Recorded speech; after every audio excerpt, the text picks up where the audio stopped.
Now, this guy in the next article, he hopped into a Porsche, actually. And he was going to show off his skills, but it didn't go so well. And we have a video clip to prove it.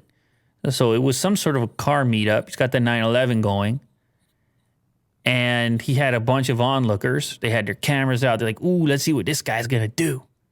And he got the cars moving past. It's going to get onto a freeway here. Waits for the opportunity. You'll see somebody lines up right at the rear end of the vehicle to like, with the smartphone, taking a video. It's all so exciting. And this guy's about to launch, and then he goes for the launch, and then he goes straight. Then he crashes straight into the guardrail. Can you give us that one more time?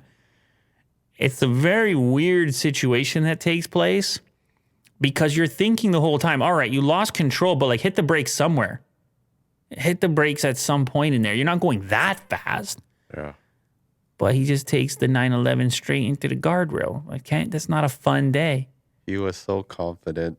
I just noticed the cops and tow truck and like a fire truck are on the other side of the road. Look up at the top part of the screen.